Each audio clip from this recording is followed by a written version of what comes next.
Sri Lankans, and we are about to start the launch. Thank you.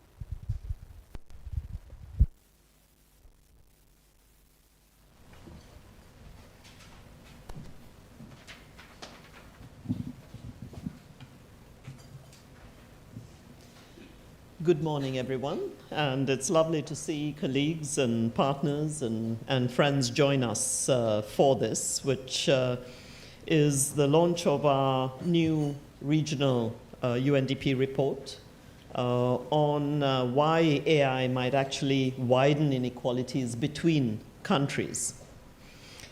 Now, across our region, development is actually being reshaped by a multiple set of forces that are probably larger and faster than we've seen before. And it's interesting that in the late 20th century, the points of convergence that we saw, not just in our region, but across the world, came because countries played catch-up, particularly in areas like education, in electricity, in reducing extreme poverty. But the AI story is a very different one, and we can't rely on those same triggers or the same pace of catch-up.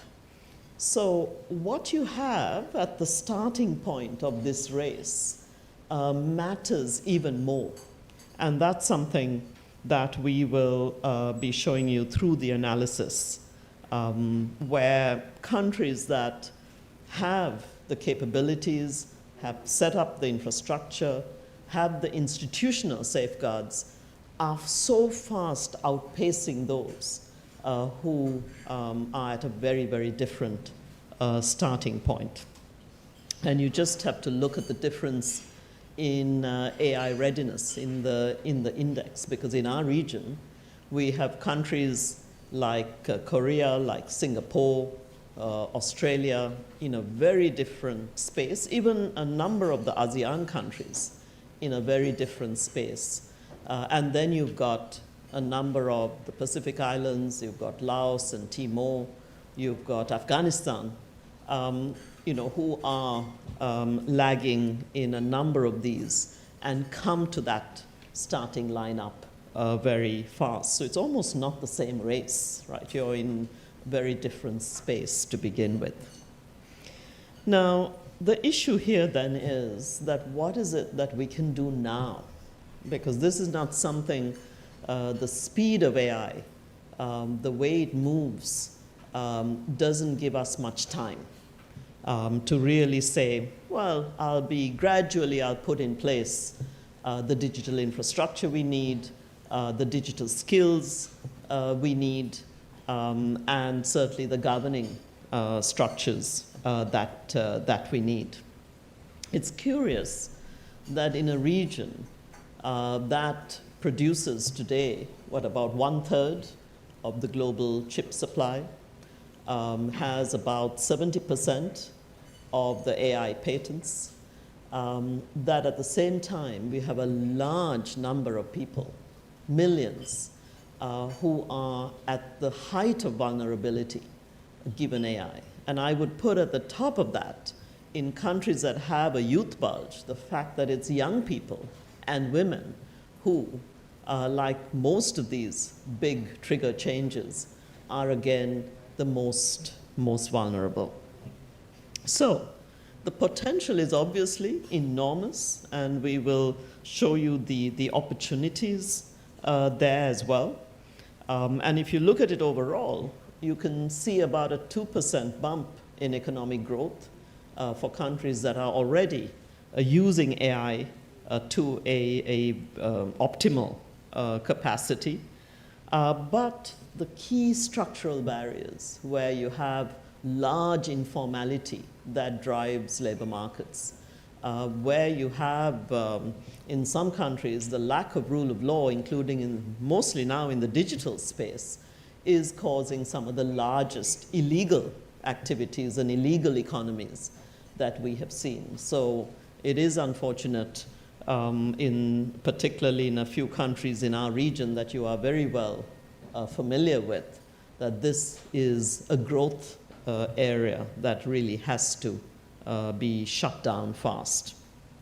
So our focus is not only on the economics, it's very much on the governance of AI. I have to say I was very pleased last year when the General Assembly did manage to pass a resolution that now is a commitment with all countries on AI governance, safety protocols, standards. Of course, this now has to be taken and translated into reality in each country's legal and regulatory structures and for their capabilities. But for UNDP at the center of this is how does this affect the most vulnerable person? And often that very much looks like a young woman in most of our countries. So if you have that in your sights, then you really start shaping policy, regulation, safeguards that really protect her. And if you protect her, then you protect the larger population, the country, and those countries will be able to catch up faster in this race because it is something that we're seeing widening disparities, if not. And my last point is that as we stand to support within country efforts, the issues of regional cooperation and global cooperation, this is a must-have. And today, unfortunately, there are very few spaces where global cooperation, where we look at global public goods and say this is something the world has to come together, North and South, to really make this a positive, safe space for all countries to rise, for all boats to rise together. If that is going to take more time, at least we've got to see in our region of the Asia Pacific that there's stronger regional collaboration, whether it's around data, open data, whether it's around regulatory standards, whether this is around sharing capabilities, production capabilities, sharing supply chains, keeping that space positive and open will give us a chance to actually move more towards convergence. Just like electricity and primary education did for us, the hope is that AI can do the same and therefore avoid the growing divergence we will otherwise see.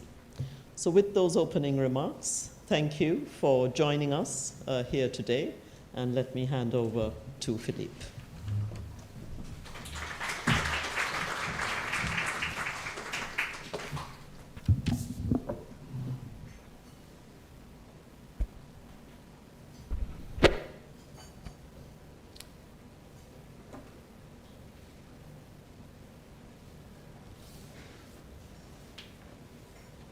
Good morning, everyone. My name is Philip Schillikens. I'm Chief Economist for Asia Pacific at UNDP.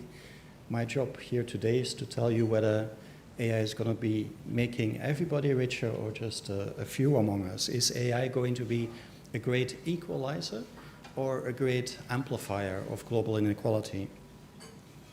I'm going to deliver this talk in 5 parts.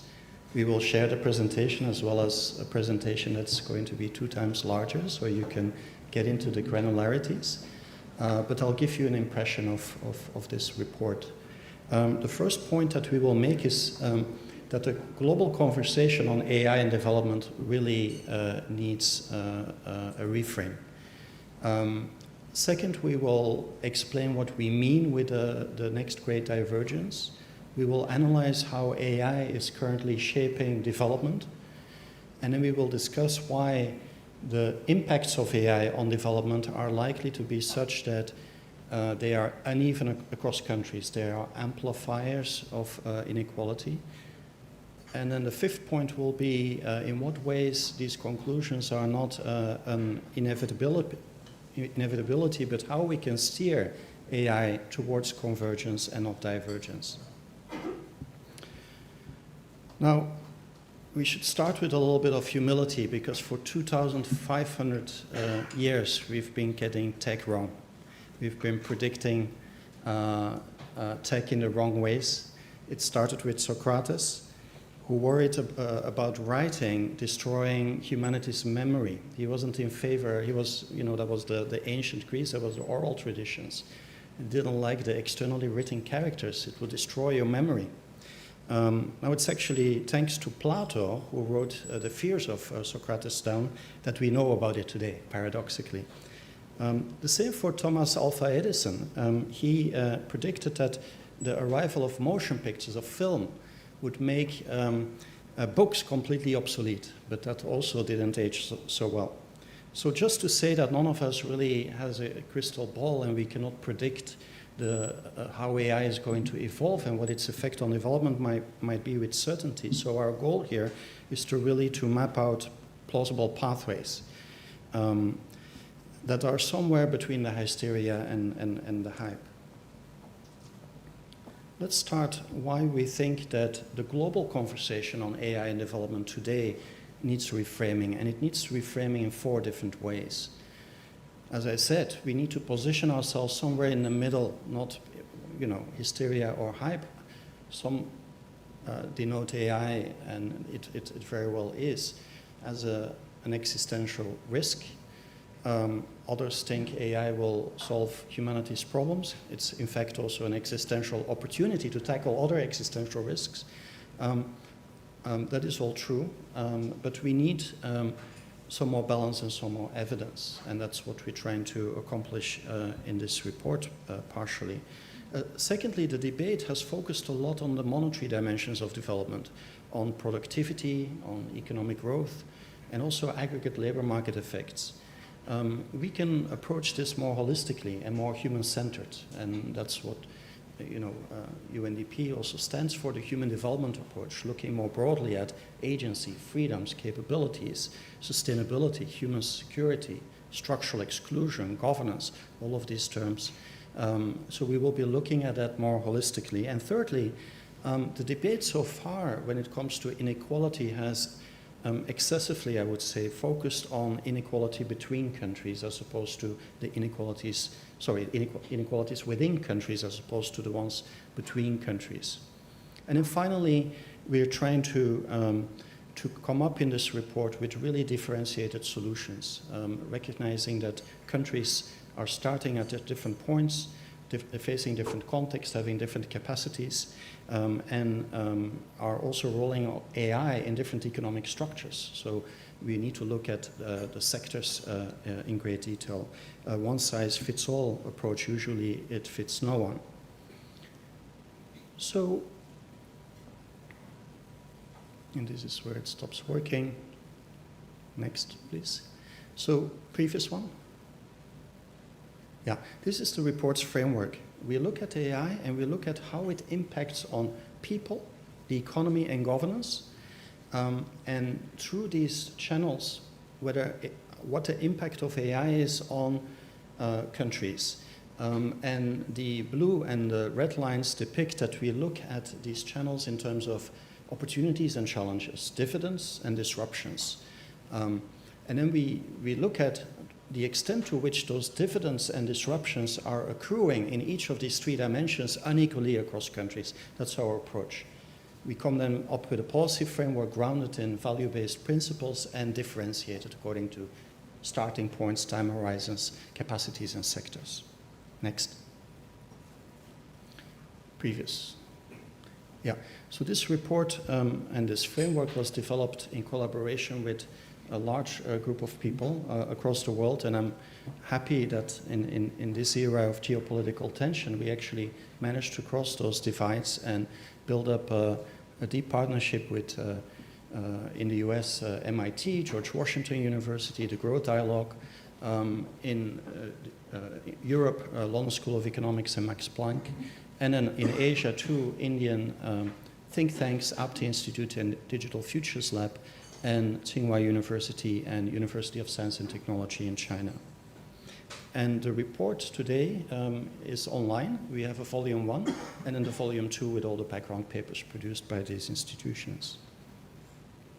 Now, the risk of a next great divergence. What do we mean by that? What do we mean with divergence, a great divergence, or a next great divergence? Did we have a divergence in the past? Next. So the story here is that if you look at the last 200 years or so, divergence is actually the dominant feature of development. Land Pritchett once wrote a famous article called Divergence Big Time, showing that actually there's been very little convergence. And the Great Divergence started with the Industrial Revolution, when income levels were broadly similar, life expectancies were all around below 40, global literacy rates were only 12%, and then the technologies arrived and we saw massive divergence, not just in income dimensions, also in the non-monetary dimensions. Convergence we saw particularly in the second half of the 20th century, with the arrival of containerization, with computers, with the internet, but only in parts of the world. So as a result of that, the starting point for AI entering this world is a very uneven one. Both inequality between countries is massive, as well as within countries. Now, the premise of this report that there might be a next great divergence might be totally counterintuitive to you, because you've thought probably about the potentially democratizing effects of AI, AI having a potential for leapfrogging. But we think that the centrifugal forces could actually be more dominant, with the objective, of course, of then arguing that we need policies to counteract that. Next. So this chart shows the point that I just made about the Great Divergence. It shows since 1800 the per capita income of certain regions relative to a benchmark group, which Angus Madison calls the Western offshoots of, it's a bit a derogatory denomination, but it's the US, Canada, Australia, and New Zealand. So that's the benchmark. So we see how regions' per capita income is evolving relative to that benchmark level. And you see that most of this period, it's been actually a decline for many regions. We only started to see convergence in places like South Asia in the last couple of decades. In East Asia, we saw a massive convergence over the last 50, 70 years.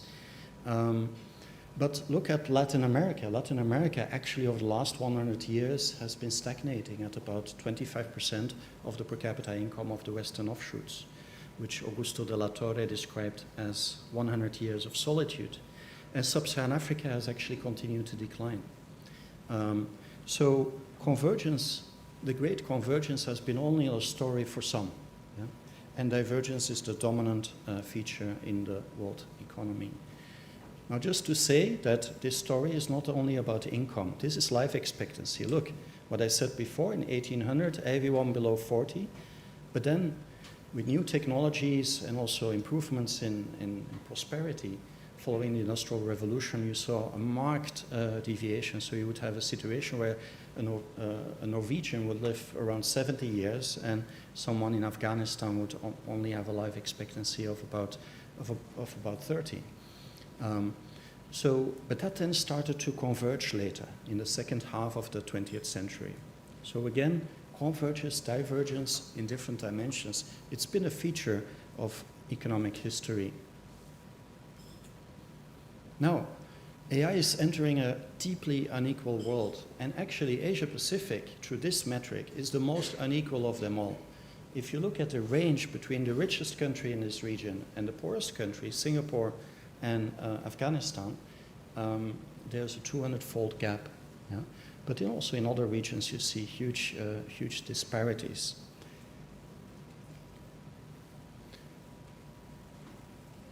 Sorry.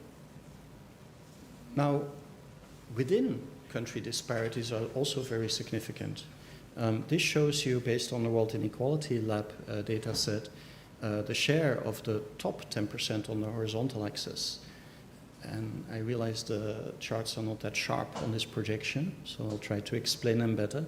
On the vertical axis, you have the income share of the bottom 50%. So on the left, you see how much the top 10% have, how much the bottom 50% have on the left in income, and on the right in wealth. Look at Thailand, yeah, where we are right now. On wealth, Thailand is one of the most unequal countries in the whole of Asia Pacific. Wealth inequality is huge.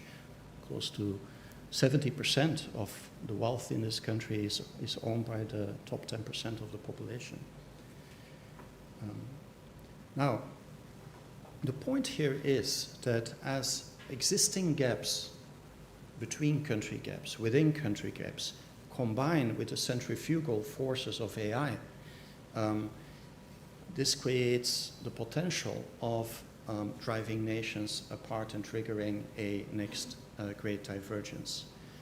This shows the Human Development Index by World Bank Income Group. The high-income countries, upper middle, lower middle, and low-income countries. You see the huge dispersion in the HDI, which, as you may know, is a combination of per capita income, a measure of health, life expectancy, and a measure of educational achievement. So in this multidimensional indicator, we see a huge dispersion across countries. And that's the backdrop of the next great divergence, which will unfortunately upset ambitions of many countries in this region if it materializes to climb up the income ladder and converge to higher income level. This chart shows the aspirations of many countries. There are many visions around in the region. Many countries have a vision to become, let's say, an upper middle income country by year X or a high income country by year Y. And this is what this chart shows, that Asia Pacific has very ambitious growth aspirations, which will not be immune to the story that we are telling here. Now, let's go into how I've put out sort of as a teaser that AI may provoke the risk of a next great divergence. But how does it actually work? Yeah? And I'm going to tease that out through the lens of three pathways: people, economy, and governance. And within each, we will identify the potential dividends and the potential disruptions, of which there may be several. And let me not go through all the details because time is short, but just give you a couple of examples to give you a flavor. We can see clear dividends in the field of education, as well in health with more rapid diagnostics, food safety and social protection, where we can diagnose crop pests more easily, climate change and resilience, to improve flood and disaster early warnings, biodiversity and nature positive present and future. There's, for example, the Tiger project in India, where we use AI cameras to identify wildlife and reduce human-animal conflict. In Papua New Guinea, AI is being used together with indigenous ecological knowledge for conservation. So lots of innovations that we already see emerging from this region and beyond. But we also see many disruptions. Yeah? Children and women are being left behind. There are still huge gaps in fundamental tools that you need in order to use AI. Device ownership, digital literacy. We see an erosion of human security in cases where people are not visible to AI. We are having data deserts. Data invisible populations who lack digital ideas might not be benefiting from tailored interventions through social protection that use AI.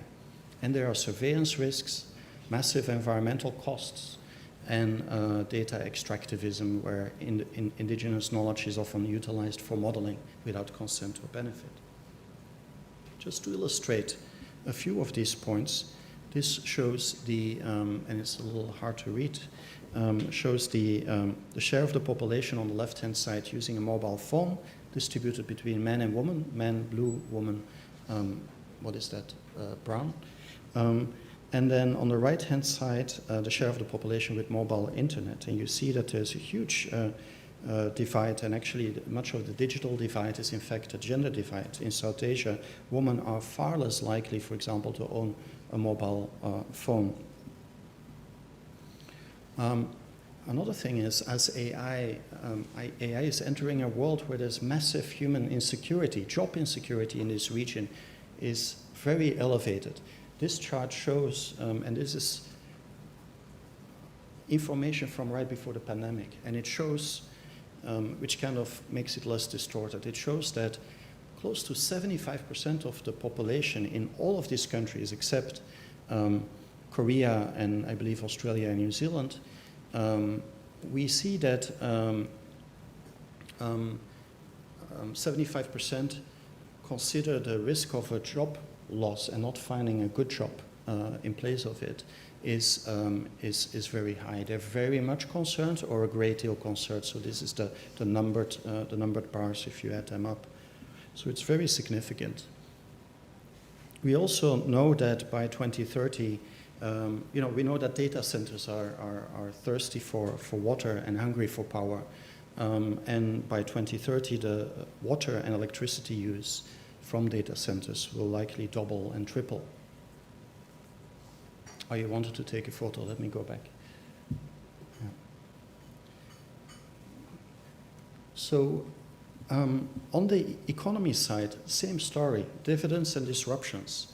On the one hand, studies have shown that AI could add around 2% to annual growth. We also predict that new industries are being generated, and with that, many new jobs are created as new value chains arise. We have data labeling, high-end engineering, all that contributes to job creation. New jobs are being created. But at the same time, we worry about the uncertainty of the productivity gains. It really differs from sector to sector. And we worry about the labor displacing effects. Technology has never, in the long run and in the aggregate, been a source of mass unemployment. The AI era is unlikely to be different. But in the near and medium term and underneath the aggregates, we are going to see real disruptions. And we can already see that for women and for youth, entry-level jobs are more difficult to get by now. And women are being systematically affected more because of the types of jobs in parts that they have, but also historical inequities. So look at this.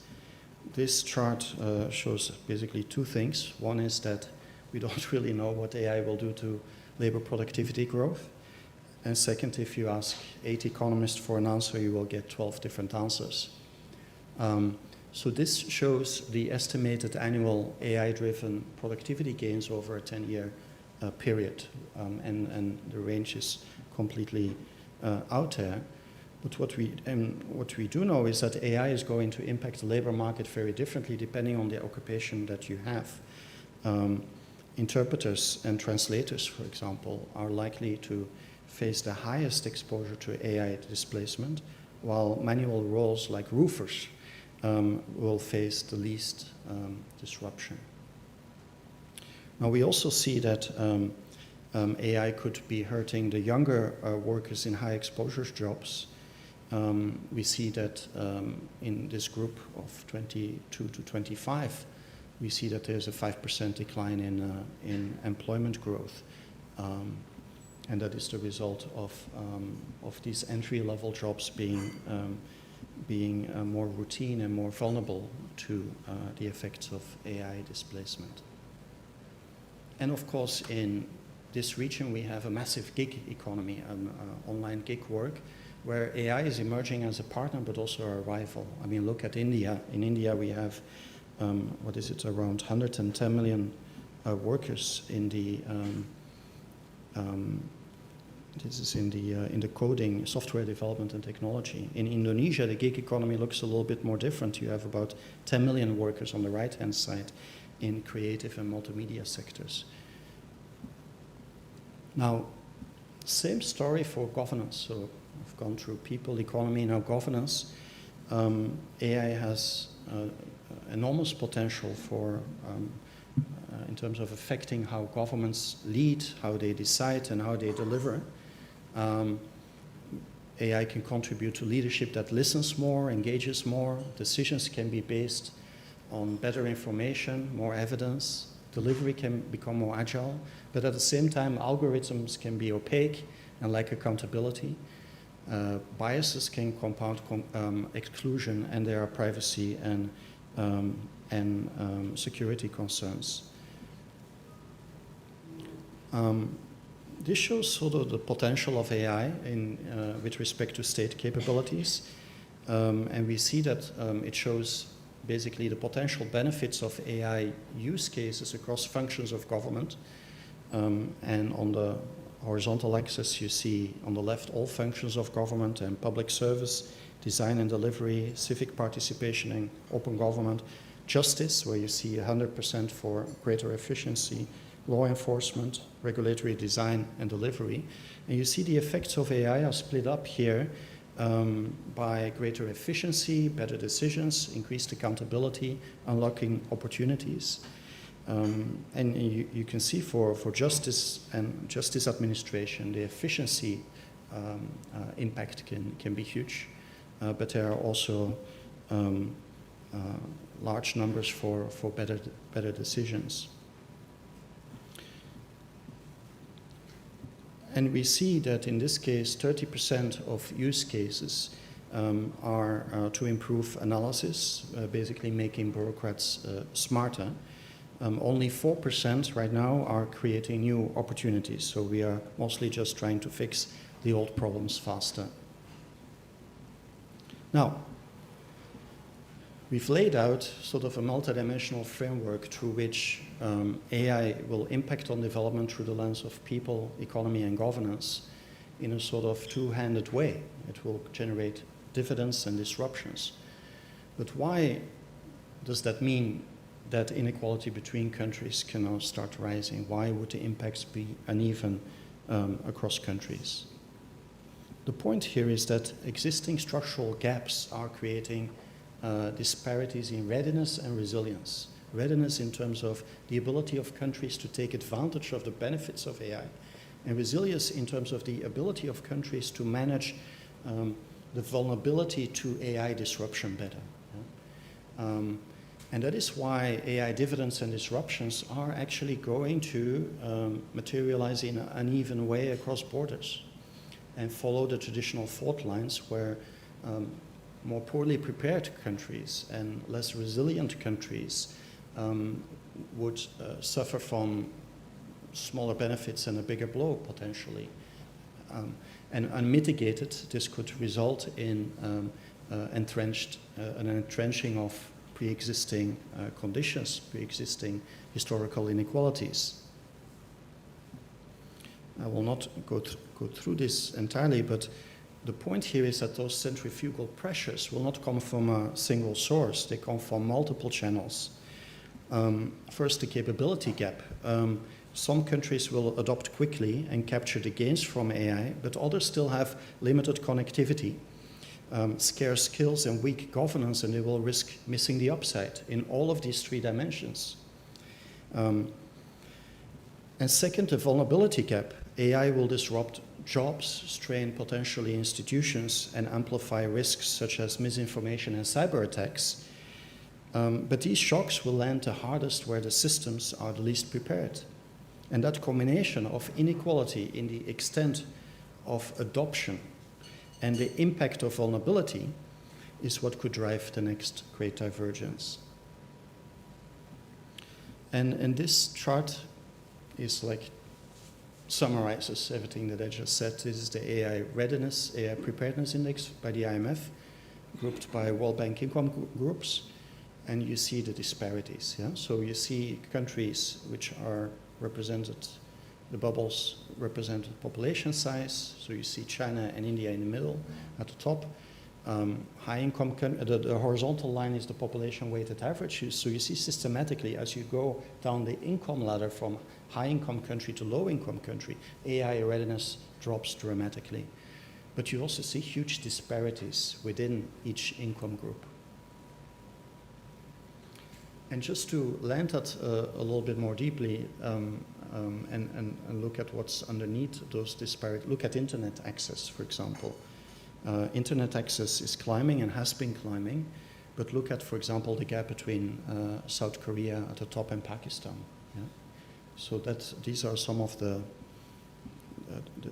features that underpin that uneven readiness. We also see that only 1 in 4 urban residents and only 1 in 5 rural ones in Asia can use basic spreadsheet functions, so digital skills is one other issue. So finally, what actions can steer AI towards convergence and not divergence. This is a part of the report that is going to be very useful, I think, for the different countries here in Asia and also beyond, and also for UNDP to develop programming opportunities. Because what we've done is we've come up really with an extensive policy framework grounded, first of all, in values, but then a highly differentiated one that we can use to actually build a more inclusive ecosystem where the next great divergence will hopefully not happen. Steering AI towards convergence works best when we anchor our actions in value-based principles. First and above all, let's put people first. This requires us to view technological advancements through the lens of human development and also equity by design, and making sure that marginalized voices participate and are collectively heard. So users are active participants in governance. Second, governing innovation responsibly, which boils down to proportionality, do no harm principles, risk-based assessments, but also transparency and accountability so that we have hopefully no accidental skynets. And thirdly, building future-ready systems. That's another set of principles to make sure that we pursue long-term sustainability and resilience and also promote innovation in an open way, competition and open ecosystems. And then finally, those policies will have to be tailored to individual circumstances. We need to avoid those cookie-cutter approaches. Countries enter the AI era from very different starting points. Some are still lacking affordable internet, reliable electricity, or basic compute. Others are struggling with skills, institutions, and governance. So the first step is really an honest readiness assessment. And then build a hard and soft infrastructure together, plan for connectivity and compute in the national budgets, grow local ecosystems, treat data as a strategic asset, and hardwire inclusion with real metrics on who benefits and who is left out. We need to take into account time horizons. In the near term, there can be a focus on expanding internet and device access, strengthening basic AI literacy, update procurement law rules. Over time, investing in stronger compute, local data centers, clean energy, pursue regional cooperation, and in the longer run, scaling what works and keeping the strategies agile. And we can also differentiate by capacity levels. And importantly, we need to differentiate by different sectors. So, to sum up, we believe we need a fresh conversation on AI and development. More balance, less hysteria and hype.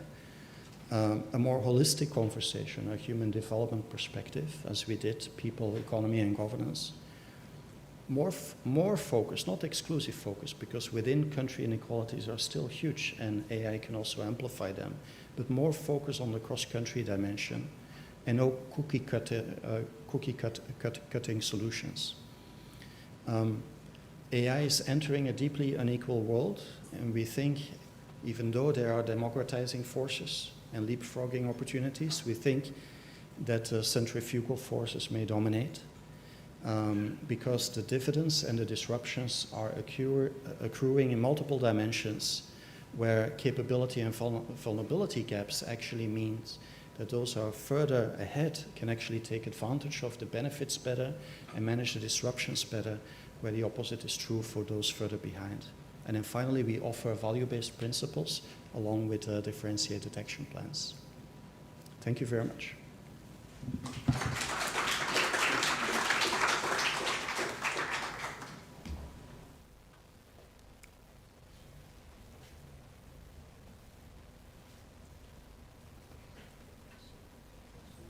To the panel, I believe. Yep.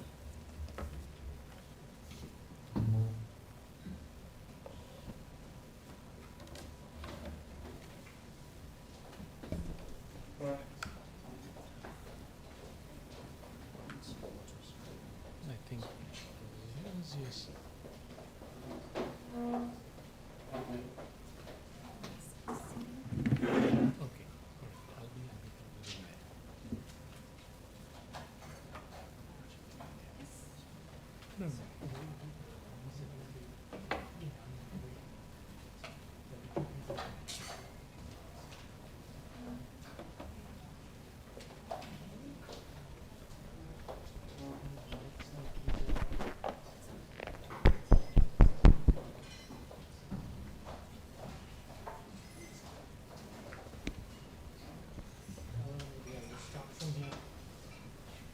Thank you, Kani and Philip, for giving us a lot to think about in terms of AI in this region. And I'd like to sort of now use this time to sort of move to this panel discussion that we are hoping to have to see how do we take some of these things and sort of understand in the region what are these different pathways might be, and what are sort of practical ways that we might take these along in different countries. So I just wanted to introduce the panel briefly. First, we have Professor Michael Muthukrishnan, Professor of Economic Psychology at the London School of Economics, and who's also one of the principal authors of this regional HDR. He's joining us remotely. With him will be there's Dr. Urvashi Aneja, who's the founder and director of Digital Futures Lab based in India, and has done a lot of work around this intersection of AI and how it's sort of affecting the marginalized communities, and how do we sort of tackle these issues in India and beyond. And if I may ask Dr. Sak Sekhuntod, if you could, who's a senior advisor of Electronic Transaction Development Agency here in Thailand, from whom we are sort of looking to hear a little bit more around Thailand's experiences in the AI world and what we may learn from that. And last but not least, if I may ask Ms. Katie Silver, who's a BBC and technology reporter based in Asia Pacific, and hopefully we will be able to get her views on the global and local narratives that we need to be hearing a little bit more about. Just before I start the panel, and I think I've been thinking a lot about sort of Antonio Gramsci these days in this sort of AI world, right, that we are in. He's the sort of Italian philosopher from the 30s who talked about, in his prison diaries, about these moments of great transition. And he said that the old world is dying and the new world struggles to be reborn. And in that in-between space, we often see difficult, unexpected things emerge, right? And this AI world that we are living in right now feels a little bit like that interregnum, right? Long-standing assumptions about how we learn, work, produce, and care for each other and govern are being questioned, and we're trying to figure out what are these new sort of pathways so that we can do that effectively. And as the HDR has so eloquently put and reminds us that AI is not a destiny, it is a choice, right? So the question for us is, how can we use that to reduce the divides and accelerate human development, or at the other end of the spectrum where it can divide within and in between countries, how do we mitigate some of those effects? And I hope is that this discussion we can talk a little bit more honestly around these issues and what are sort of ways that we can move collectively and individually in this space. So with that, I just want to, let me just move here and maybe, sorry. Just to start off, Michael, I'd like to sort of start with you as the sort of principal author of the New Human Development Report.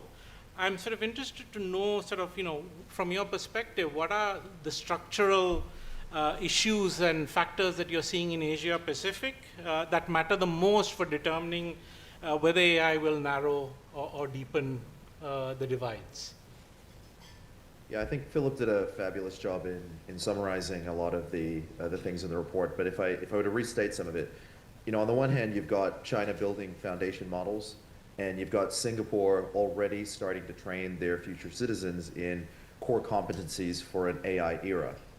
And on the other hand, you've got Myanmar and Papua New Guinea and Afghanistan who don't have kind of the basics needed to take advantage even as a consumer or renter of these technologies. So you don't have reliable electricity, let alone internet. So, you know, all of these possibilities for leapfrogging, for example, providing the kind of medical information in areas where you don't have reliable access to that kind of specialist knowledge, or finding ways to supplement teachers because there's an undersupply in different regions. That only works if you leapfrog off a foundation. So in the report, we distinguish between kind of hard infrastructure and soft infrastructure that's needed for it. And I think the hard infrastructure is really just the low-hanging fruit. So helping to connect up some of these regions with access to energy and with access to internet, that's the low-hanging fruit. Above that comes, now that if you have devices and you have that, how do we integrate the human element? So if I were to just end on, you know, one of the mistakes that's sometimes made, we tend to overemphasize the role of technology, and we tend to overemphasize the knowledge aspect. So in many of these places, it is true that the technology is missing, but it's not true that we don't know what to do. It's simply that there are a lot of incentives to not take advantage of those technologies. And I often point to the One Laptop per Child program, which was this idea, of course, that many of you are familiar with, that if we could just give every child in the world access to the internet and access to a laptop, just imagine what they could do. And the answer is they wouldn't do much unless the teachers were also trained, unless it was built into the curriculum, unless what they were learning was localized and relevant to the economy that they were about to enter. So I think AI works the same way. Build out the basic infrastructure and then think about these soft elements to make sure that it's not technology first, but it's people first and technology alongside. Thanks, Michael. And that you know, I take away from that about this huge emphasis that is needed also on capabilities, right? You know, what are the kinds of capabilities that we need and we need to enhance? And I'll maybe come back on that a little later. But I just wanted to sort of maybe move to Urvashi, who sort of also was one of the authors on one of the chapters, right? And for Urvashi, sort of the question here is for you, given sort of the kind of work that you're doing, right? You know, what are sort of your experience, from your experiences you're seeing as ways that governments can ensure that AI supports workers rather than deepening precarity for women, younger workers? You know, from practice, you know, the work that you've done in India and elsewhere, what have been the lessons for you? Thank you, and I just want to first say congratulations to the UNDP team for putting together such a fantastic report, and also to Michael for synthesizing and adding so much depth to all the chapters that Digital Futures Lab and many other colleagues contributed. I think the report really exemplifies much needed thought leadership in this space and cuts through a lot of the hype around AI and really centers the issue of inequality. And what I particularly appreciated also was the point around, you know, that it's not just around inequality in terms of access to AI, but also inequality in terms of the response and resilience and protection that we need against AI, and inequality in terms of the timing of countries and social groups to be able to leverage AI. So just wanted to shout out that I think this is a really excellent report. With regard to your question, I guess there's two ways that one can think about this, right? One is in terms of what can governments do in response to the impact of AI on the job market. And I guess here we can think about this broadly in kind of three categories. One would be around kind of creating new jobs. The other would be around kind of education, skilling, and that pipeline. The third is around kind of social protection. And I think wherever, you know, all three strategies are needed, but where we have to actually start is much better labor market data. And I think we actually have a huge gap, at least in many parts of the world that I have done work in, on good labor market data, you know, on what what sectors are the most vulnerable? Where are we already seeing changes? What is the impact on wages? And where are we likely to see change, right? And I think AI, for an example, could actually be a tool for governments to build that labor market data, to build that kind of labor market intelligence, as well as to conduct kind of foresight work, to look at where some of these trends are going so that we can identify before, with solid evidence on what are the most kind of vulnerable groups. And I think once we have that kind of data, then we really have to do the hard work of kind of job creation, right? How are we going to stimulate new jobs? And one of the impacts of AI is that many of the export-led kind of growth that was an option for many of the East Asian economies is simply not going to be an option for many countries now, right? We're already seeing a lot of manufacturing shifting back to many industrialized economies. We're seeing the changes in the service sector. In India, for an example, the IT sector has been the biggest engine of growth in the economy, but with the use of AI, many of those jobs are likely to dwindle. So I think we have to do then the hard work of figuring out, okay, so what sectors are we really going to push? What is going to be that new kind of paradigm or theory of economic growth in these countries? And I think one of the issues there is that governments need a lot more support on this. We need to make sure that we have some of the brightest minds in the region actually supporting government and thinking through this. The second piece obviously is around the skilling and training, and I think one of the things that your report highlights really well is this point that many of the entry-level jobs, which is how people really learn about a profession, are going away, right? And often we dismiss the value of those jobs, saying that this is all repetitive work or it's drudgery, we don't want it, but that's actually how people learn. So we probably have to rethink where does that training then happen? Where does that kind of apprenticeship happen? And we probably have to rethink how we do kind of education and skilling, and as well as how we link that much better to what is happening in industry. So again, having that kind of intelligence of where the job market is going and making sure our education and skilling programs are in line with that. And then the third piece is obviously around social protection. We're going to need new forms of social protection. We're going to, in India recently, a new labor law was passed that extends social protection to gig economy workers. I think that's a really progressive way forward, where we see more and more sectors are actually becoming gigified or platform operating through platforms. So we probably need more regulation of that sort. And we need to also think more innovatively, right? I think there's obviously proposals around universal basic income and taxation, etc. But we might also want to think about, proposals for people to be able to somehow have access to the productivity pie of AI before it even comes to kind of redistributing income. So I think we need to think more innovatively on that end. And then just finally to say that, I think all of this is in what governments can do in response to the impacts that AI is going to have on the labor market. But there's also the question of, can we play a role in steering where AI is used and how AI is used? And I think that's also an important part of the conversation.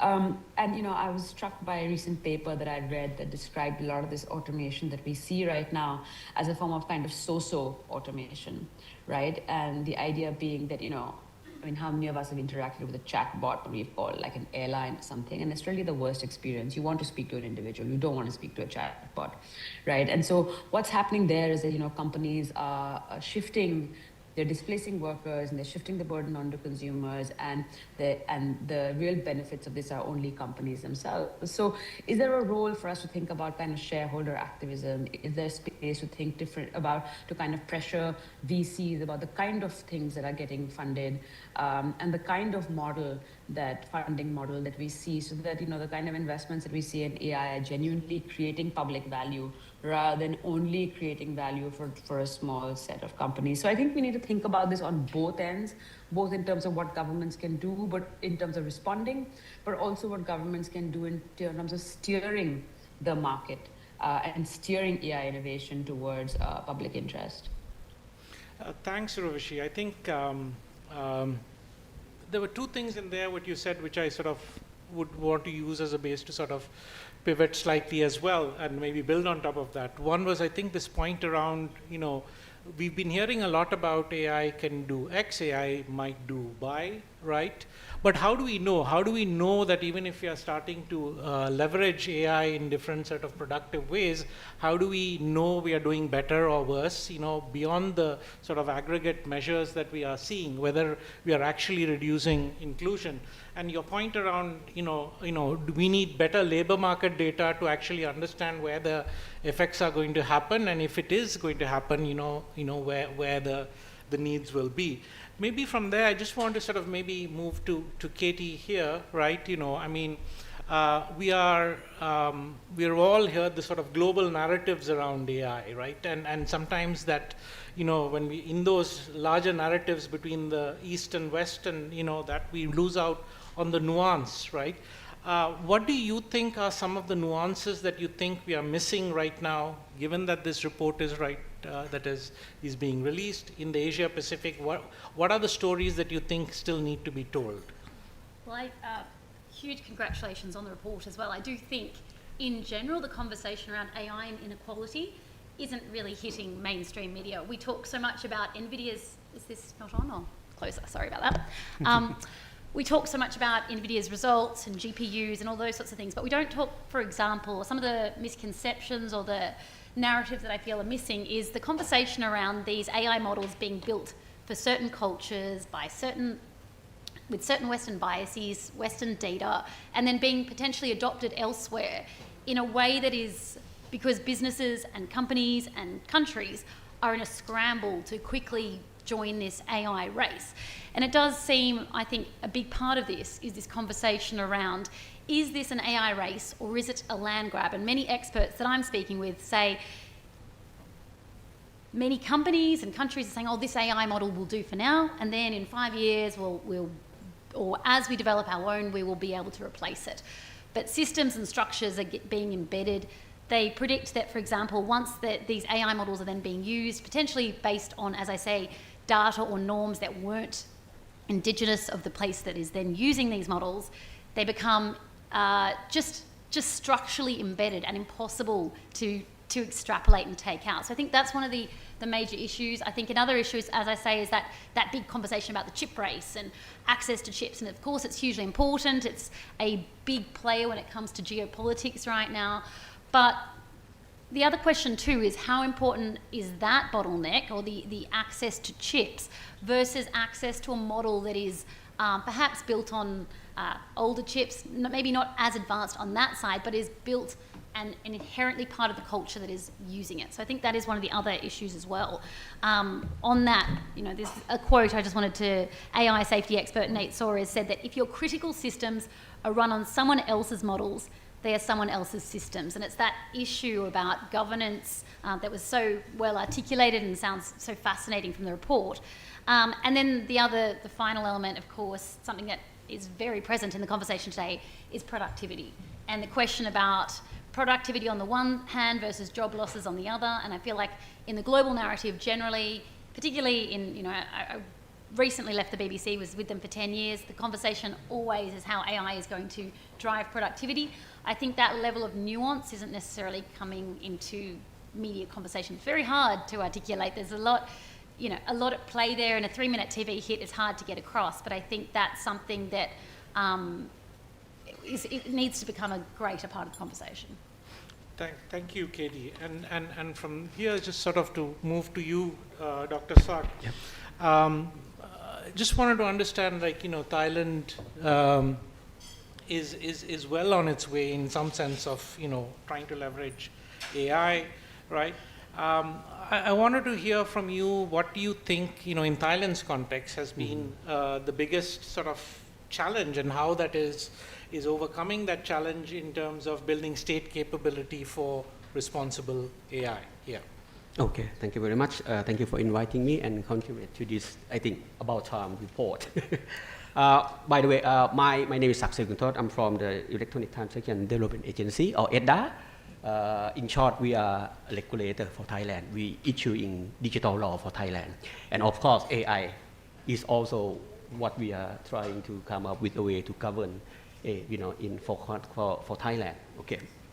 Now, your question is about what is the most challenging right now for Thailand. For my organization, which is, we actually set up some sort of AI governance clinic, 4 or 5 years ago. At that time, nobody cares, nobody understands, nobody say, what is that? I mean, why? So it's so important. Until ChatGPT came, and then things completely changed. And then we changed from AI governance clinic to AI governance center, actually one month before ChatGPT came, okay? And then we knew right away from the day ChatGPT, was, open to the public, is that everybody was calling us. One of the biggest company calling us, can we do that? Can we do this? Is it legal to do that? We know right away we need to come up with a framework to govern AI for Thailand. So it took us something like a few months after that, we started to draw some sort of, AI governance framework for Thailand. We use multi-level governance. So basically, we don't treat, one-size-fits-all approach. We have some sort of 4 levels, okay? The first one is a national level. So basically, here, you have to tell your government issues like, of course, inequality. Thanks to this report, so I can give to our government. So you should do something about this, okay? The next one would be about sovereignty, okay? Do Thailand need to build AI data center? Of course, we already have one. We are one of the 25 or 26 countries, according to Oxford's report, that have AI compute in our country, okay? And according to, BOI, the Board of Investment in Thailand, I think there are, more than 500 billion baht investment this year alone to build AI data center in Thailand. I mean, on one hand, it looks okay in terms of economic and so on, but how about environment, energy? Do Thailand have enough power, electricity, and so on? So the government should come up with the right policy, to accommodate this kind of thing, okay? The other thing would be about the future of job, because right now, everyone knows that it's going to, take, for the code like, okay, AI won't replace you, but people who use AI will replace you. This kind of thing, the government needs to think seriously. What would be the impact, short term, middle term, and long term? That's the first level. The second level is sectoral level. Here, my organization have to talk to all the regulators in Thailand, because we believe that if we want to regulate AI, it's not us. It should be the regulator, because they know better than us, okay? So here, we're talking about create an environment in each domain, pro-innovation, risk-based regulation, create a healthy ecosystem in their sector, and let the regulator be in charge. But my organization would oversee the whole thing, making sure that they don't, conflict with each other. For example, if the Bank of Thailand issue a guideline on AI, it shouldn't conflict with another regulator. For example, the healthcare sector, something like that. So that's the second level. The third level is organization level. This is what my organization have been doing very, very fiercely in the past 2 years. Basically, we want every organization in Thailand to be a responsible one. So what do? We come up with recommendation, guideline, toolkit, and so on. We just finished doing some sort of AI governance train the trainer course, okay? We think that AI governance is not only doing things legally, but also it means that you know how to balance between the benefit of AI, but at the same time reduce the risk as well. The whole thing must take into account the content, the readiness, and the policy of that organization. Combine them together, and you come up with a roadmap for your organization, so that you use AI according to the ethical principle, legal, and get the most value out of AI.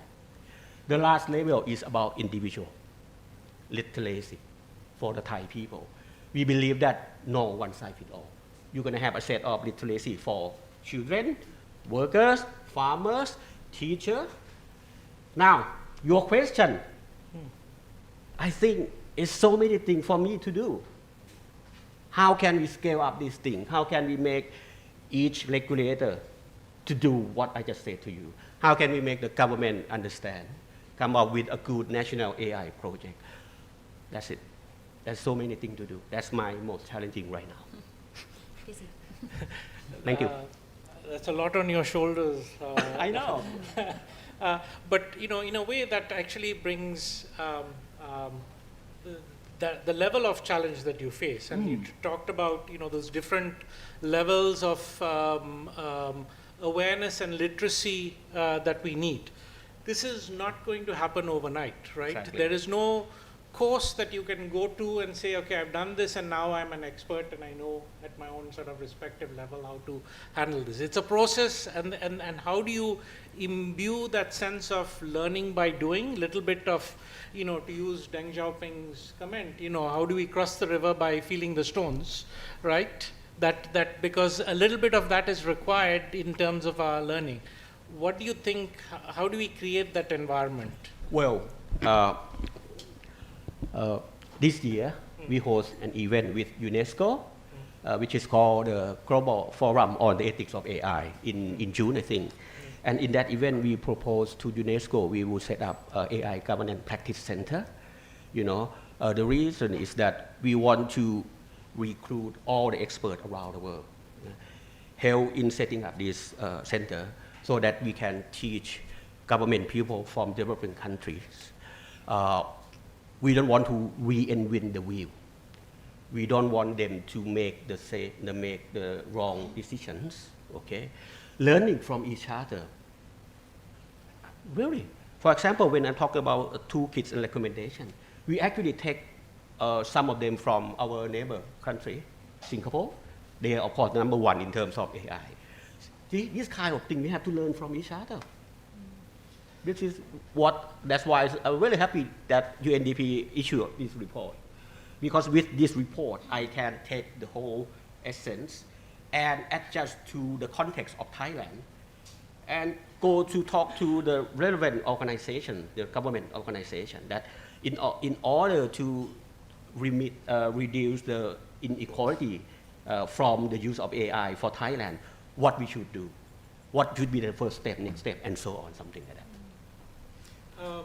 I think another point of yours around going back to the lot of challenges that are there on your shoulders. Part of the thing is here, this is not a sort of a individual organization exactly. Mandate or challenge, but it's a sort of a whole ecosystem has to work together, right? And the point about, I think, sort of in Philip in his presentation also, I talked quite a bit around this issue of collaborations that we need to develop. Yet at the same time, we are right now also at a junction where there's a lot more conversation around sovereign AI and what that might mean, which has a lot of different characteristics, right? So maybe coming back to you, Michael, what do you think, just building on this, what do you think are those areas where we can converge on collaboration, right? And where do you see might be diversions, right? Disruptions to collaboration, which we definitely, clearly we need, because we're all trying to figure this out together in different ways, different contexts, but we need that sort of peer support. So maybe Michael, you could sort of share some thoughts around this. Yeah, so there's different directions that AI might go in. So one is that it could be that one of the models emerges as the clear leader. And you get this massive centralization around, let's say OpenAI or Google, and they control it, and everyone else is almost renting from there. And there you really have Katie's problem, where those models are significantly more advanced than anything you can create, and what you're able to do with them is significantly more powerful, but they're not tailored to you. So there's an emerging body of literature that says exactly that out of the box, these models behave like Western populations, notably the United States and Western Europe. The other direction that AI might move in, and that there are some indications that it is moving in this direction, is that all of the different models that people have access to are kind of converging on almost Platonic ideals about how the world works. And that is to say that there's no huge difference between Gemini at the moment, if we're talking about large language models, and GPT and Claude, because ultimately they're all training on similar data sets. And in that world, even the open source models can be accessed by anybody. and intelligence almost becomes commoditized. So suddenly, in the same way that it's very difficult to get any work done without electricity, and it's very difficult to get any work done if the internet goes down, it's very difficult to get any work done if you don't have access to your AI team, your AI assistant, or AI-enabled processes that you previously had. So here I think there's a real danger that the countries fall into a kind of AI dependence if they don't find ways to collaborate. So if they don't have the kind of infrastructure to at least fine-tune these models in the way that the UAE is doing with the Falcon Arabic models, for example, or finding ways to tailor them to the local languages or to the local problems, then your country becomes a permanent renter. You've almost got this landed aristocracy situation where a few people are controlling the models and everyone else, in order to compete, just has to buy in, but they're not well tailored to the situation that you find yourself in. So I think the place that organizations like the UNDP can play is in encouraging more policy plagiarism on the one hand. So where there are solutions that exist that can, with small modifications, so let's say Fiji has got some amazing new technology around preparation, prediction for weather, and recovery after a major storm. That could be very, very valuable to the rest of the region, but there aren't the resources to make sure that the rest of the region is aware of it and able to use those technologies. On the other hand, quite similarly, there's just simply the kind of collaboration that Sak was talking about, which is that a lot of these countries cannot afford to have their own data centers or supply their citizens with the necessary compute, but they may be able to come together to finance a data center and the energy requirements and the cooling requirements and own a share of that, and thereby having some kind of sovereign AI in that way. So I think these are some of the ways that you can try to avoid the AI dependence that I think will inevitably happen if it becomes the case that, much like internet is almost a human right at this point, AI and the access to that kind of high-level expertise in artificial intelligence becomes completely ubiquitous and a necessary way to work in the future. Thank you for that nuance in your answer, right? And especially because, there's almost, it feels like there's been a gut reaction right now when this question of sovereign AI comes up and sort of these, sometime in some cases, fanciful ideas that we will build everything locally, but that is not financially feasible nor practically possible, but there are ways in which collaboration can still actually enable you functional sovereignty, if that's what is actually what may be needed. Maybe coming back to you, Urvashi, right? And then maybe we'll open it up to the floor for any sort of questions that may be there, and then I'll come back to you all again. What do you think right now, right? What are the safeguards that you think? You talked a little bit about the kinds of things that you felt are needed in terms of social security, new ways of thinking about how we think about security, right? But right now, if inclusion is an issue, right? As it is in our current systems, and we are saying we need to worry about inclusion with these sort of, when AI is leveraged, with more digital systems, right? How do we start to think about reducing inclusion when that's the new reality that we're moving towards, right? Inclusion has different parameters, right? And some of those aspects around, will we be able to include everyone in the digital systems? Maybe that is unrealistic, right? So the question is that, when we know that not everyone will be included, how do we handle that situation in something a little bit more practical, right? Because all data is biased at the end of the day. There's no such thing as unbiased data, right? It's biased, depends on who you talk to and what are the ways that are there, right? So we can't fix the machine every time, right? So what are the other things that we can build around the machine, I'm asking, that can provide the kinds of safeguards that you're talking about? Since you also asking for us to think quite practically, let me offer maybe three things that I think are urgent, and I think you've outlined them in the report as well. One is really building the capacity of governments to be able to decide where to use AI, where not to use AI, and how to include AI in their ways of functioning. Right? What we see right now is that you have a lot of vendors who approach governments, who are selling them the latest kind of shiny toy and promising them that AI will do all these kind of wonderful, magical things. And in many cases, governments don't actually have the capacity to be able to ask the right questions, push back, and make kind of judicious decisions about where AI should be used or not. So I think a really key piece of this is around kind of capacity building for government. I think another related piece is actually is a lever that that states have is around procurement. So one of the interesting things that we see in this part of the world, and again I'm reflecting on the Indian experience, is that the state is actually one of the biggest proponents of the use of AI. And I think that can actually be leveraged to then shape the market for better AI, for more responsible AI, and procurement is actually a really important lever that states could use to ensure that the kind of AI that they're introducing and institutionalizing into public service delivery actually meets certain standards, and that it goes through a process of kind of rigorous testing. It goes through a process of evaluation before it's actually rolled out. And the third piece, which I think is again something that we need to build capacity for, and both the state as well as non-state actors have a role to play, is around kind of monitoring and evaluation.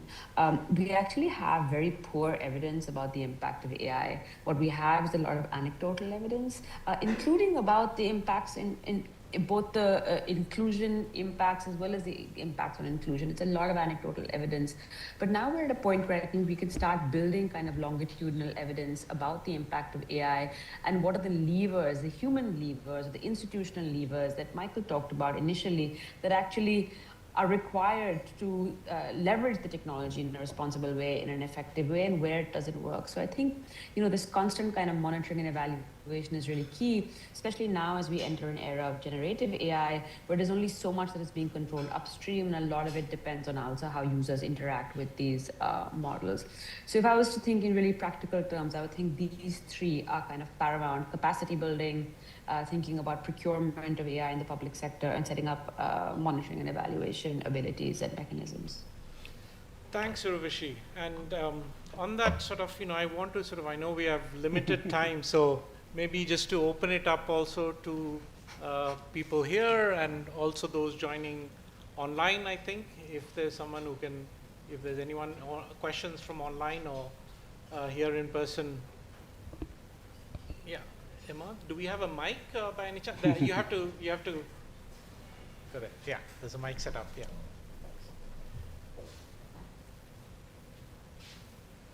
Just please briefly introduce yourself, right, and then let us know which Thank you. panelists you So want I'm to Matt address your Kareem question. from UN Women. I'm from the regional office. I lead in advocacy and innovation. Congratulations for the great report. I think there is a lot of value into it. I have a few questions, and I guess start with that whole promise. Coming from UN Women, women were told when the internet came out that the internet will democratize the internet. They need to sit back, and that democracy and benefit will come along. It didn't. And with every technological value, we see that cycle coming through to a lot of gender, race, poverty. And I wonder how AI will be that much different. There's a high vibe on that impact of benefits and that kind of technological determination that AI is just here already and there's no way around it, and you either adapt or you're left behind.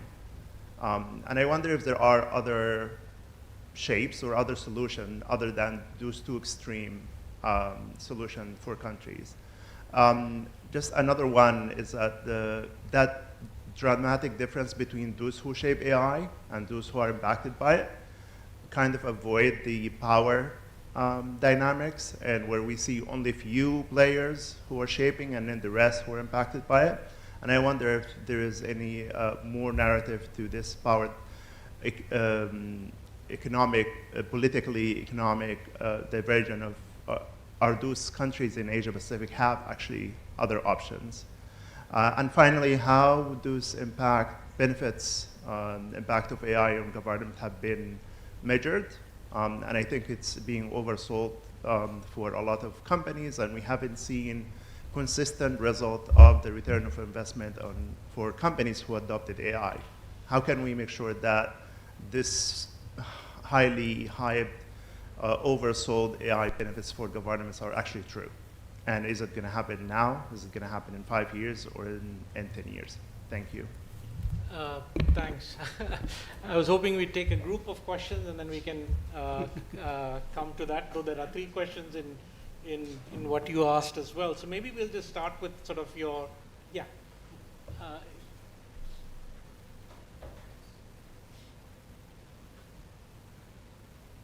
Manoj Pothapon from Chiang Mai University. Philip is gone because when he was here, he mentioned about tiger conservation. So maybe Michael can say something about biodiversity sector, which is much complicated than other sector because it encompasses climate, okay, and public service, and the justice and all that. Okay, so the question is this: it deals with land management of public land, which can be returned for ecological service, but it's also put a pressure on people making a living on land.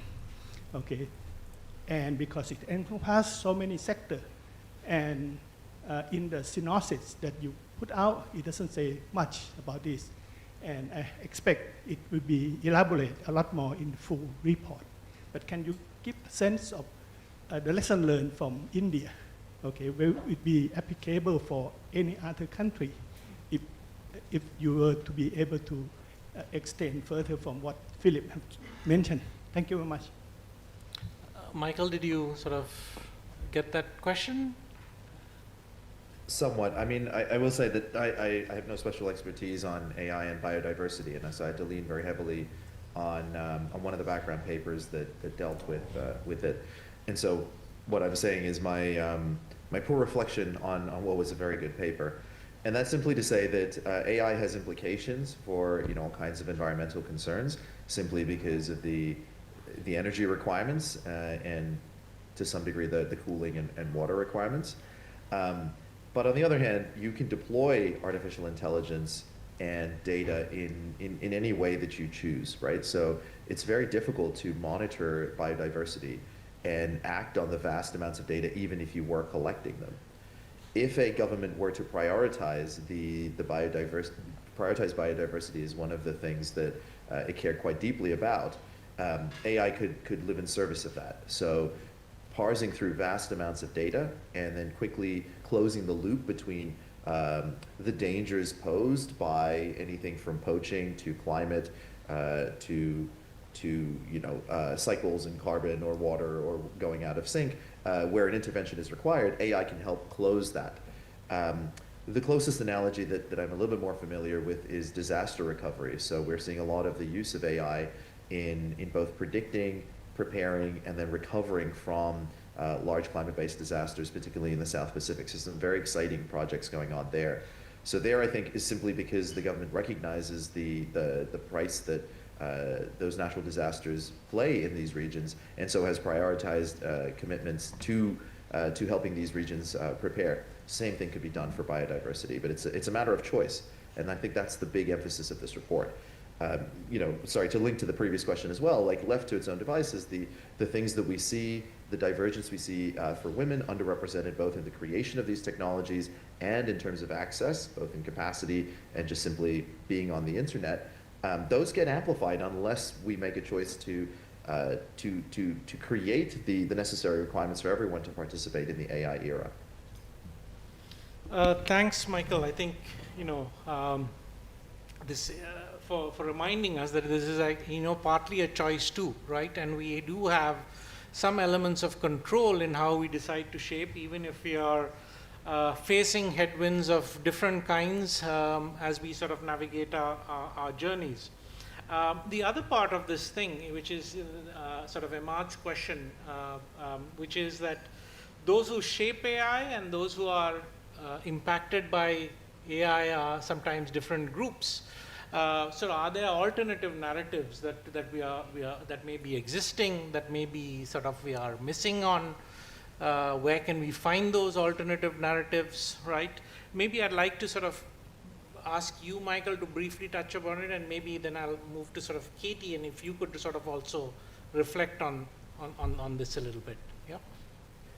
So we use the Great Divergence as an analogy to what might be happening here, where things might run away. But one of the big differences between, the factories was simply the centralization. So with AI, there are powerful network and scale effects if we can take advantage of data from more people.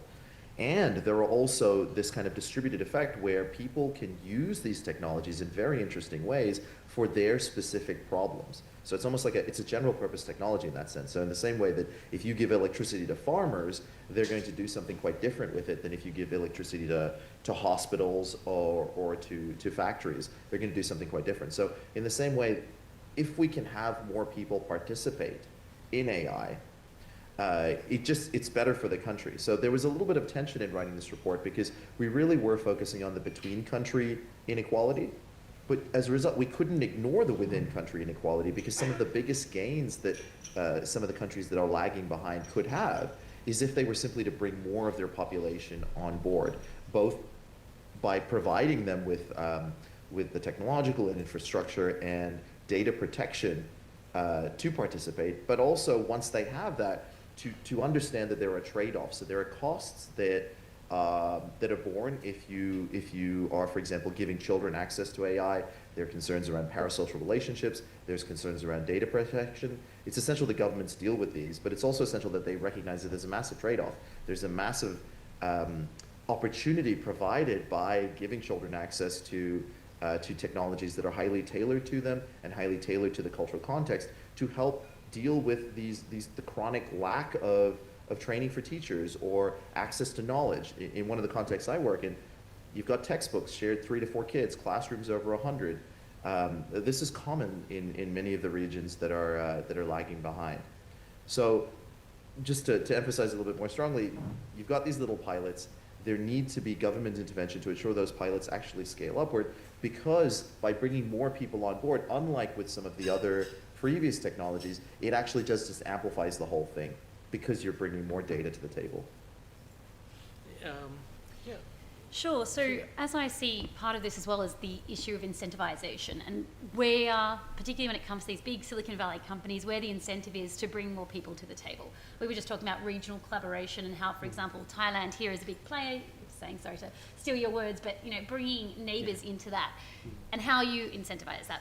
I don't know how that can be done. Of course, the big players here are the US and China, and particularly here in this region, is how you navigate that in your technology adaptation. I guess it was quite interesting there, the advantages and the potential benefits or dividends, as we were hearing earlier, and then those fears that people have. And when I think about AI fears, it's the opacity, the difficulty in knowing how the algorithm is working, again, going back to that cultural norms discussion that we had earlier, plus issues of the fact that, as I say, they're made by foreign companies, foreign countries. That's also going to create a sense of trust and fear. And then also the failures that we have seen in AI, particularly as well if things aren't operationalized correctly. In terms of the way governments can do this, I saw one quote that said, Singapore, for example, can't outbuild AI infrastructure, but it can outgovern. And we're already seeing, I've been based in Singapore for the last 6 years, a huge player when it comes to AI governance. But it again goes back to that challenge that we've seen when it comes to governing globally when it comes to social media. Now, the next challenge is AI, and how do we come up to a global consensus that achieves anything on that front without, just different countries kind of doing a good job in and of their own front. So I think that's one of the interesting things, as well as governments being transparent about the shortcomings, pilot programs, scaling up pilot programs, but being clear that they are pilot programs. So for example, in Singapore, they've got Singapore AI Verify, where organisations are needing to show that their claims regarding AI actually do operationalise that issue of measurability. And then the other issue, of course, is talent and brain drain, and the fact that we're seeing a clusterisation of AI talent in certain global hubs, and what countries here in this region can do to incentivise AI talent to stay at home. Some of the challenges. I guess, I mean, there's a lot of figuring out that we are all doing collectively, right?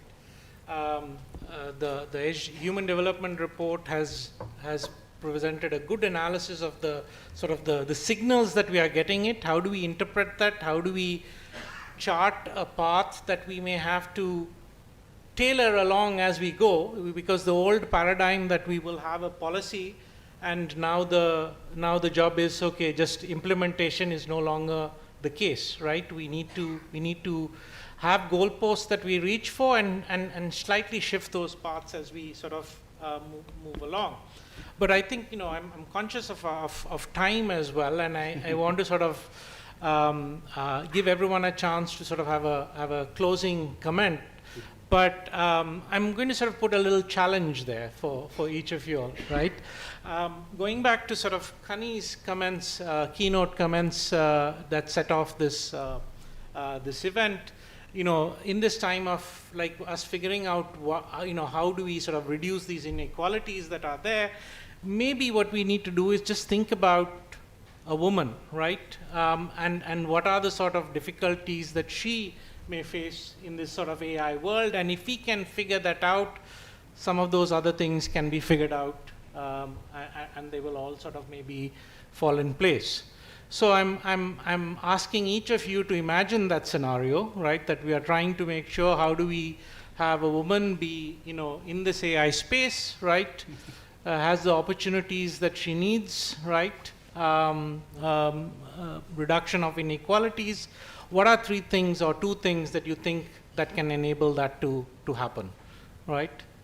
From your own perspective. I know there'll be different contexts, but it's okay if you all are choosing different contexts, right? That's fine. But maybe that's the Michael. May I start with you? Yeah. So I want to draw special attention to the highly customized policy recommendation section of the report, where we broke things down by level of development, so kind of starting point, and we broke things down by time horizon. So what are the low-hanging fruit that you could do in the next 12 months versus the next 1 to 2 years, and then 2 to 5 years and beyond, and also by sector. And the reason for that is because, to draw an analogy from the world of AI, we're in a kind of high temperature stage where we don't quite know what's possible and what we can be doing with this. So, when electricity first emerged, people had all kinds of fears. They thought that it was going to jump out of the walls at them. They had, when we first started to use it in factories, we just replaced what was the steam engine, and we still had everything completely centralized, till we realized actually we don't have to have everyone working around the drive shaft. We can actually split this up, and that's what electricity enables. And so during this kind of high temperature stage, what you're seeing is people trying all kinds of different things, and some of those not working out so well. So MIT just had a report that came out about a month ago from the private sector, where they showed that only 5% of companies, since the major breakthrough in large language models, have actually fully integrated AI. That is, 95% of companies haven't seen any gain and haven't been able to fully integrate it. So if you are a large player, you can afford to be at the forefront of trying different things. And if you're a smaller player, what you really need to invest in is that collaboration, and it is that watching of what's going on, as well as kind of getting out of the way in the local space, where you have a lot of talent. Every country does have a lot of talent, trying new things, and just help encourage those novel attempts to apply these global technologies to a local context, and help amplify those, help share what's being learned, and also help make sure that they aren't completely centralized within the urban centers and the kind of industrial corridors. So just making sure that it kind of splashes around. And I think, I don't want to restate what's in the report. I just want to draw attention to that's really how we wrote it, and that's really what we hope people take away and begin to implement right away. Thanks, Michael. Uravishi? I think that's such a powerful provocation, right? To think about this from the perspective of that young woman. And, I think that, maybe this is just to reiterate, I'm not directly answering your question, but I think that's exactly what we need to do, right? Think about what is it that people actually need, and what is the kind of public innovation that will serve their interests best.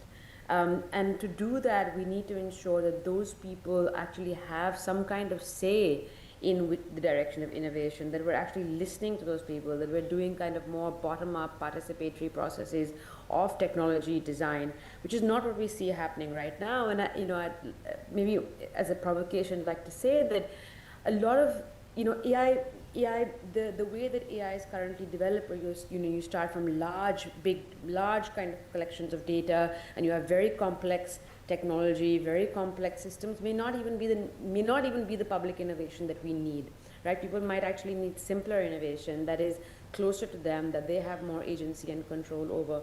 So let's start with actually listening to what people need, and let's build technology that supports those needs, rather than building technology and trying to then retrofit it into people's existing lives, hoping that it'll give us the kind of dividend that we're expecting.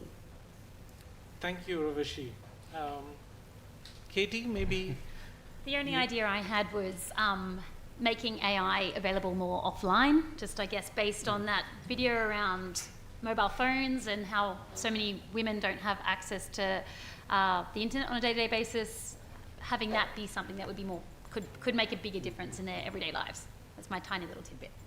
Thank you, and just wanted to add on the point that you mentioned, right? In a lot of the countries, for example, let's take even the Pacific Islands, right? Where infrastructure issues are abound, we do have sort of offline possibilities, trained models that are locally trained that could sort of work offline, which doesn't need the internet, which can really be brought to play in even those sort of low connectivity constraints, right, that we don't traditionally think of, which we need to sort of think a little bit more about how do we do that for those less connected countries, when you talk about, in terms of infrastructure. But Dr. Sak, you have the final word. Well, actually, when I said about Thailand governance framework, I think the whole thing is about how to strike a balance. And my second challenging issue is how can I educate the government, the regulator, the organization, how to balance in a way that would suit their context, their readiness. That's it. Even everyone in this room, have to learn how to balance the use of AI. That's the key, I think. Thank you. Thank you. Thank you to all the panelists and sort of your unique contributions from different experiences, from the different sort of areas that you come from. I almost feel it would have been interesting if we had sort of had a live transcription of this and try and run a word cloud of which are the words that are sort of coming up quite a bit in sort of the comments. For me at least, and maybe I'm biased, right? I take the words capability, right? As one of the sort of strongest words that have come. Cooperation, right? Being another one. Collaboration. Measurement, right? I think another word that we don't spend enough time on in terms of understanding how do we actually know what we are saying is indeed correct, right? These rhetorical points that a lot of us oftentimes make are very snappy, nice, right? But we need the data to back it up, and we need that evidence. So hopefully this sort of HDR fills some of that gap in terms of evidence, but more needs to be done on that front. So with that, I want to thank each of the panelists once again for your contributions, right? And would just like you to sort of hold on. I think we have some, UNDP has some commemorative mementos to each of you for your participation. Yours, I presume, will be a virtual one, right, at this point. But if I may ask Gerd, our manager of the RBAP, to also come in.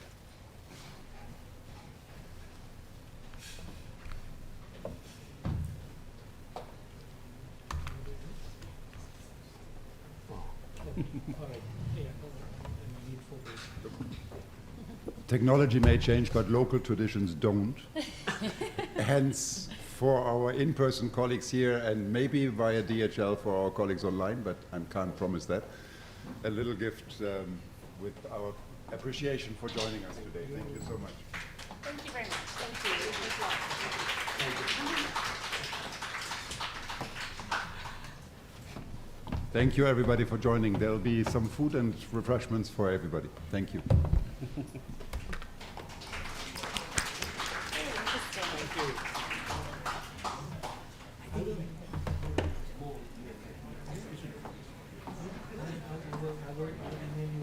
Okay, sure. Thank you so much.